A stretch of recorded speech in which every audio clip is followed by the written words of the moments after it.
جو لغت کی کتاب ہے، اس سے خطا کا معنی جو بھی لیا جائے، اب میں ڈیٹیل میں نہیں جا رہا، وہ عرب کے اعتبار سے ہے، وہ ہمارے ہاں کے اعتبار سے نہیں ہے، وہ ہمارے ہاں کے اعتبار سے نہیں ہے۔ آپ دیکھیں بہت ساری مثالیں اس کی موجود ہیں۔ اب آپ عصمت کا معنی کیا لیتے ہیں؟ ہم عصمت کا معنی کیا لیتے ہیں؟ پاک دامنی، عصمت کا معنی یہی لیتے ہیں نا، پاک دامنی۔ مگر یہی عصمت کا معنی قرآن کہتا ہے واللہ یعصمک من الناس۔ اب وہ عصمت جو عصمت مصطفیٰ ہے، وہ معصومیت ہے، اور ہمارے ہاں جو لفظ عصمت استعمال ہوتا ہے اس کا معنی کیا ہوتا ہے؟ اس کا معنی پاک دامنی ہوتا ہے۔ اب لفظ ایک ہے، اسی طرح لفظ خطا ہے۔ لفظ خطا ہمارے ہاں لفظ خطا کس معنی میں استعمال ہوتا ہے؟ اور مفردات القرآن کے اندر جو معنی بیان کیا گیا کہ کوئی شخص وہ کام کرنے گیا اور جا کر اس سے وہ کام نہ ہوا، یا اس چیز کا اس نے ارادہ نہیں کیا تھا مگر اس سے ہو گیا، تو اس کو خطا کہتے ہیں۔ اس کا کوئی برا ارادہ نہیں تھا، اس کا اچھا ہی ارادہ تھا، تو اس سے وہ سرزد ہو گیا، وہ کام اس سے غلط ہو گیا، اس سے وہ صحیح نہ ہوا، تو اس کو خطا کہتے ہیں۔ آپ اس معنی کو لے لیں، اسی معنی کو لے لیں، وہ عرب کے اعتبار سے ہے۔ ہمارے ہاں خطا کا معنی کیا ہوتا ہے؟ اور علامہ موصوف بھی یہ جانتے ہیں اور سب جانتے ہیں کہ خطا ہمارے ہاں جو بولا جاتا ہے نا، اس کی ایک چھوٹی سی مثال یوں کر کے دیتا ہوں کہ دو لوگ آپس میں جھگڑ پڑے، مثال ہے، دو لوگ آپس میں جھگڑ پڑے اور تیسرے آدمی نے ان کے درمیان منصف بن کر فیصلہ کیا۔ اب جب منصف بن کر جب فیصلہ کیا اور بعد میں اس سے کسی نے پوچھا کہ بتاؤ بھائی تم نے جو فیصلہ کیا ہے ان دونوں میں سے کون تھا، ان دونوں میں سے کون حق پر تھا؟ وہ کہتا ہے فلاں حق پر تھا، فلاں خطا پر تھا۔ اور خطا کا معنی کیا ہوگا؟ غلطی۔ خطا کا معنی قصوروار ہمارے معنی کے اعتبار سے۔ اب عرب کا معنی جب لیں گے تو عرب کے معنی کوئی کسی اور معنی میں استعمال ہوں گے، مگر جب یہی خطا کا معنی ہمارے ہاں بولا جائے گا تو اس کا معنی غلطی ہوگا، اس کا معنی قصوروار ہوگا، اس کا معنی گناہ ہوگا، اس کا معنی گناہ ہوگا۔ اب یہاں میں ایک اور بات کہہ دوں، جس موصوف کے لفظ کی زبان سے یہ لفظ خطا نکلا ہے، کیا وہ موصوف اپنے لیے خطا کا لفظ کیا وہ گوارا کر سکتا ہے؟ یہی تو مسئلہ ہے بھئی، اس نے اپنی طرف اپنی خطا کو نہیں مانا تو اتنا بڑا فساد ہو گیا۔ جب تم اپنی طرف خطا کی نسبت نہیں کروا سکتے تو ایک غیرت مند مسلمان سیدہ پاک کی طرف کیسے خطا کی نسبت کو قبول کر لے؟ آپ نے اتنا بڑا یہ جو ڈرامہ رچا دیا، یہ جو اتنا بڑا ڈرامہ ہو گیا، اس کی وجہ کیا بنی؟ آپ نے خطا کو اپنے واسطے قبول ہی نہیں کیا۔ کوئی جس نے بھی آپ کو کہا کہ آپ نے غلطی کی، میں خطا کا معنی سمجھا چکا ہوں کہ ہمارے ہاں خطا کا معنی غلطی ہوگا، قصوروار ہوگا، گناہ ہوگا۔ عربی معنی اور معنی میں لیا جاتا ہے۔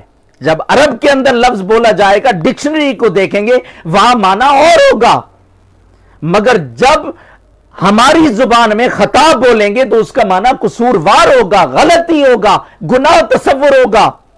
آپ اپنی طرف اس جو لفظ خطا سیدہ کائنات کی طرف جو آپ منسوب کر رہے ہیں، میں کہتا ہوں آپ نے خطا کی، آپ اپنی طرف یہ لفظ قبول کر لیں گے؟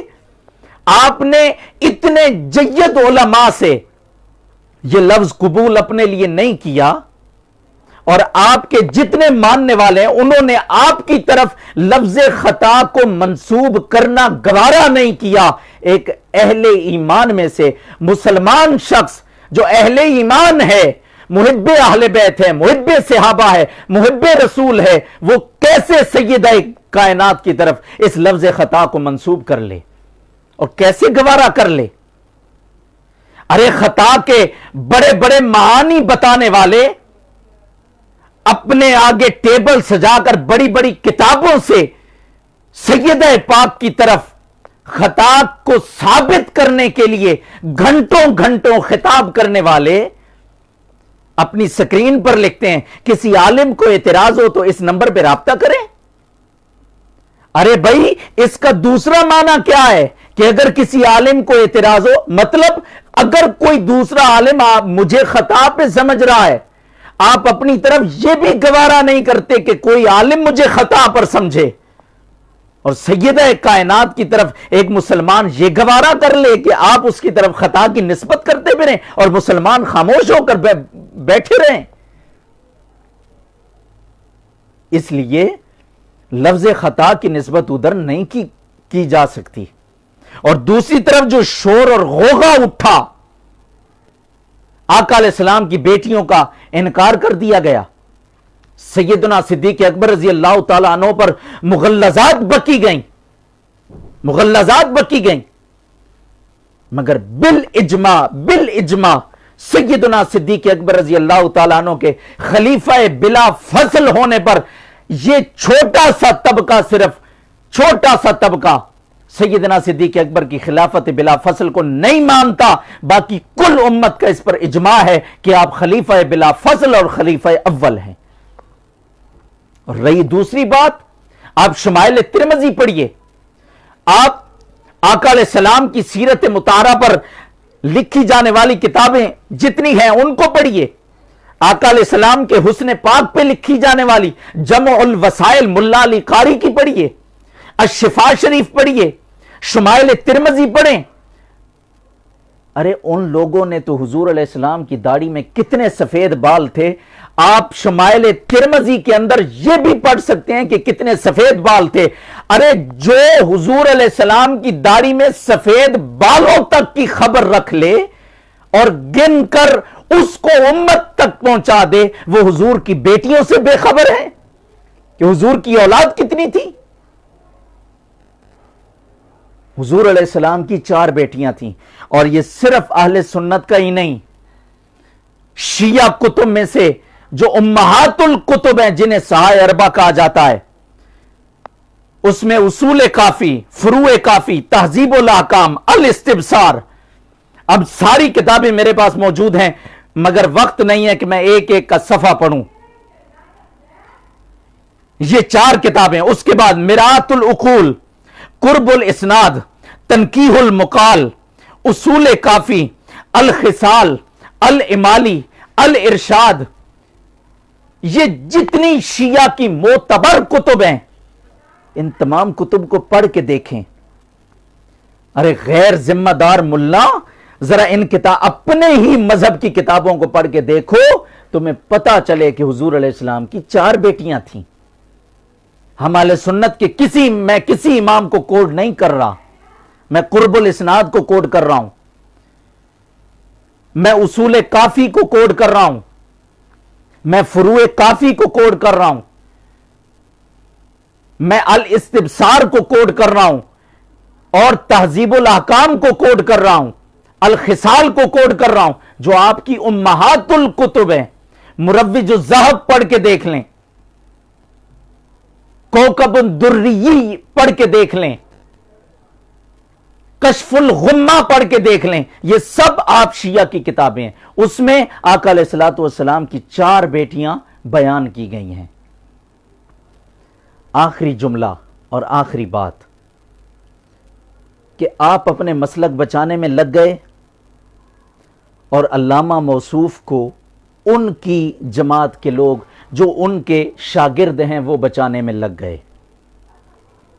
مگر یہ درد بھرے 2-4 جملے سن لیجئے گا، درد بھرے 2-4 جملے کہ انہوں نے اپنا مسلک بچایا، اپنے مسلک کی خاطر، اپنی انا کی خاطر حضور علیہ السلام کی بیٹیوں کا انکار کر دیا اور خلفائے ثلاثہ کا انکار کر دیا، اور انہوں نے اپنے عالم کو بچانے کے لیے سیدہ پاک کی طرف خطا کو منسوب کر دیا۔ اب یہ مسلک بچانے لگ گئے، وہ اپنے امام کو بچانے لگ گئے۔ مگر میرا سوال ہے دونوں سے، دونوں طبقوں سے، کہ کیا تمہیں حضور علیہ السلام کی ذات کا خیال نہیں آیا کہ گنبد خضرا کے مکین گنبد خضرا میں کس قدر تڑپتے ہوں گے کہ میری امت کیا کر رہی ہے، میری امت کیا کر رہی ہے؟ کوئی میری بیٹیوں کا انکار کر رہا ہے، کوئی میری بیٹی کی طرف خطا کی نسبت کر رہا ہے۔